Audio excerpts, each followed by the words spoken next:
want to have a few minutes of your time so we can talk one-on-one on how things are going in the world. I put in previous videos that I don't particularly like the whole over 10,000 military personnel in our borders. It's funny that I did say that in my video, and trust me, I didn't came across any other person talking about that. And today, sure enough, I see some folks with concerns about that. Perhaps they're watching the channel. Bigger channels too, though. Or perhaps they put the dots together. Finally, took you long enough. Nonetheless, of course, the current administration now wants to take over the whole Gaza thing. We are in a trade war. We are in a war with other countries, whether we like to admit it or not, on trade. Tariffs were implemented to China. They will pause on Mexico and Canada. And China, of course, retaliated, adding more tariffs. The problem with all of this is that nobody else is going to be affected but you and I. That's it. Government is not going to be affected by it. Rich people are definitely not going to be affected by it. I told you all in previous videos, you know what? The prices increase, it's a write-off. That's what they do. But you and I, we're going to have to pay for that. So I see more and more things moving forward that, in my opinion, I don't know how that aligns with American First and how to make America great again, when we essentially are saying we're going to build a house for you, but we're going to beat you to the Pope in order to build that house. In order for you to have a house, you need to have people to live in it. And if those people to live in that house are not there, what is the point of having a building? There is no point. You know, the idea of we're going to go buy Greenland. I'm going to ask you this. With what money? We ain't got no money. We're going to buy Gaza and we're going to make it into this beautiful thing. We're going to demolish everything. With what money? We ain't got none. We are broke. We are broke, but don't tell people that, because no, we're not broke. We had the magic or the golden credit card. We antagonizing other countries, and we are constantly saying to others, I am better than you. I understand the sentiment behind, America exceptionalism. We are the best of the best. Don't get upset with me for what I'm about to say. We were once upon a time. We were the best of the best when we used to make things. We were the best of the best when we were front and center in every single development. Is that the case nowadays? Or all we have left is the carcass of what we used to be, and we have still an army and the dollar. Take away the dollar as a world currency, the world reserve currency, and see what happens. And it's coming to an end. It is coming to an end. Other countries, if they get together, they could potentially overpower us, which is one. And we are throwing rocks everywhere. Whether they are allies, whether they are enemies, we're just throwing rocks everywhere. How can we make America great again with this mindset? I'm all for making America great again, but not this way. Let me give you a couple of things for you to consider, because you really need to really start thinking about these things and bring it down home and understand the reality of surviving in a failing system. So I'm going to refer to you as things that I lived through in Cuba. That way you can understand and expect, and what you should expect this type of things coming your way. And it will come your way. They will come your way, whether you like it or not, whether you scream, whether you say no, whether or he got my vote, he didn't get my vote, it is his fault, it is somebody's fault. It don't matter. It don't matter. At the end of the day, unfortunately, government has grown so much that it's a snake eating its tail. It needs to collapse. It has to. There is no way to save the system. Neither Trump or any other president will have the power, the ability, or the longevity to make it happen. The system needs to collapse, and we have to rise from the ashes. That's just the way it is. There is no way for us to pay how much money we owe. There's just no way. We cannot buy. If you are in debt, you are essentially without money. You are on borrowed time. That is where we, the United States, are at right now, in borrowed time. So, reality of surviving in a failing system, we're going to have to deal with food shortages. Stores, shelves will be empty, and the things that will be in the shelves will be astronomically expensive.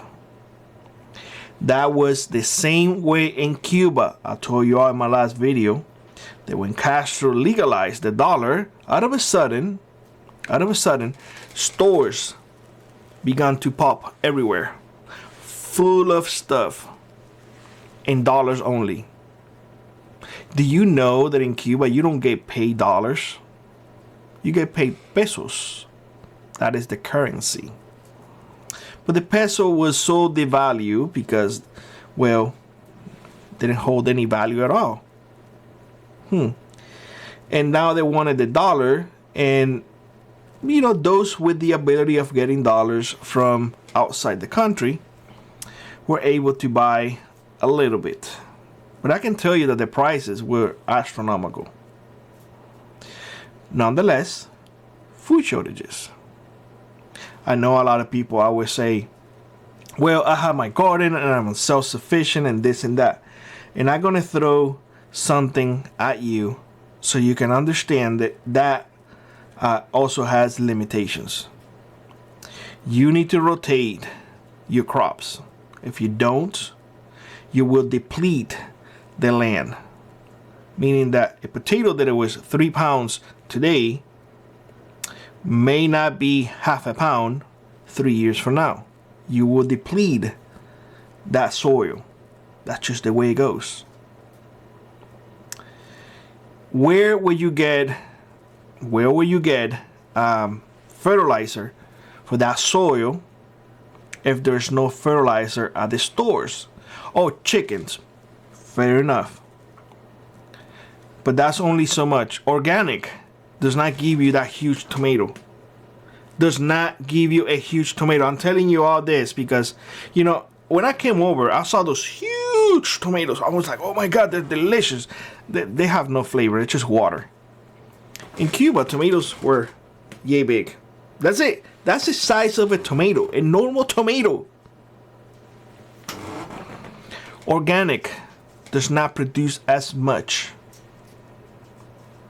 So your yields will be way less without industrial fertilizer. This is fact. Don't bite my head off because I'm telling you facts. Plus, the reality of surviving in a failing system means that you're going to have to deal with energy crisis. How many people are accustomed to power outages? How many people? Everyone is accustomed to flip the switch, have the lights on, have the air conditioner on, the fan, the heater, whatever it is. I know there's a lot of people out there who are like, oh, I live in a cabin and I'm fine. You're good. But the majority of people do not. And those are the people who are going to be affected the most. Let's be honest. There is a lot of people they're going to be affected, and they are in a fixed income. And I keep coming back to the whole fixed income, because the majority of people in a fixed income are retired, disabled, or people who cannot work anymore, or they're done. They're mentally ill. Whatever the problem is, that's what they get, and that is it. With food shortages and prices going up, those people will not be able to eat. With energy crisis, those people are going to suffer the most, because those people will be in their homes the most. Those people without air conditioning, without fans, without heat. What do you think is going to happen? The elderly, the young people, babies and whatnot. Those people, or that population, a lot of them will not make it. Lawlessness and crime will skyrocket more so than ever. A failing system will give a clear path to lawlessness and crime. This happened in Cuba. It happened in Cuba because people didn't have anything. The biggest criminals were the police. If they will see you with a couple of pounds of rice and you didn't have your quota book with you saying that, oh, I got it from here, they will take it away. Do you think they will take it back to the police station? No. They will take it to their homes because they had the same necessity as you did. So in a failing system, do you think the law enforcement will not do the same? They will not assert their authority over you so they can feed their families? If you don't think that will happen, you are sadly mistaken. I had gone through this already. That is exactly the same way that it's going to happen. Same thing that's happened over there is going to happen here. Worse, actually. Way worse. I will leave it at this. In a failing system, everybody who has an illness that depends on medicine, diabetics, heart condition, just to name two that come to mind right now. Medical shortages, essential medication will be non-existing. Non-existing. You have no idea the trouble that we will go through every single month. My stepfather was diabetic. To get him syringes and insulin.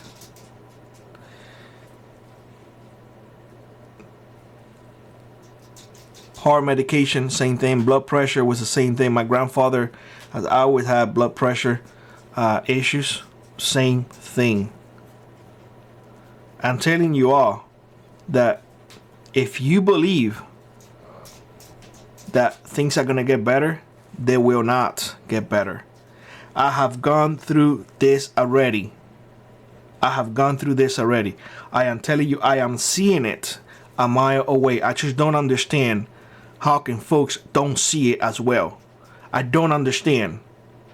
I really don't. I wish that people will tune in more to at least hear what I'm saying and take heed. I'll just be as prepared as possible. I cannot reiterate this enough. You will see a collapse. No matter what Trump does, you will see a collapse. The whole idea of making America great again is flying off the window real quick with the things that he's doing and the way that he's doing it. He's creating enemies all over, throwing stones all over. Criticize me if you must. If you are a hardcore Trump supporter and don't see no wrong, I don't know what to tell you. I'm here for you. I'm not here for any political party. I'm here for you, to share with you the things that I have gone through. That way you can prepare accordingly. Because let me put it like this. You may come across a lot of channels out there who will sit in there and let's do a prayer at the beginning of the video. Let's do a prayer at the end of the video. I don't do none of that stuff. You know why? Because I don't have the time for you to take those 10, 15 seconds and not listening to what is coming your way. Do prayers on your own time. In fact, that is something extremely private to me. And I don't need to be doing it in front of anybody to get praise for it. I do it every single day privately. Because unlike a lot of folks who pretend to be something, I am who I am. And I carry God with me in my heart. I'm sorry, I went in a little tantrum there. I am trying to keep my words to the best of my abilities without using bad language in case that children are watching. Prepare, because there is a dangerous mindset of thinking that we're going to go back to normal. Nothing will go back to normal. Where we are right now is not normal. Having the debt that we have is not normal. We cannot buy anything if our dollar loses the status quo that we have as the world currency reserve. We are done. And other countries want that for themselves. I think we will see war really, really soon coming our way. I just don't see people taking it or taking the stones without retaliation. I just don't see it. I wish we can make America great again. I really, truly do. I don't know. Let me know what you think in the comment section below. Something to consider. But I'm telling you all, the reality of surviving in a failing system are grim, and there's gonna be a lot of death. A lot. With that being said, I hope you have a great one. Like always, rock on, prep on, and I will see you in the next one. Bye bye, everybody.